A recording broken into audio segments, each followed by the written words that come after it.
পুলিশদের ঘৃণা করবে সাধারণ মানুষ, বিবেক সম্পন্ন বুদ্ধিজীবীরাও।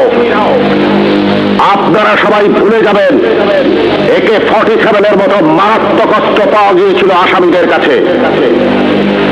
যদি জনগণের কাছে ধরা পড়ে ওই আসামিরা গণপিটুনিতে মারা যেত, আপনারাই বলতেন ভালো হয়েছে, পুলিশের কাছে গেলে ছাড়া পেয়ে যেত।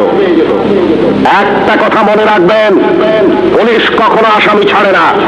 আসামি ছাড়ার অধিকার শুধুমাত্র বিচার বিভাগের।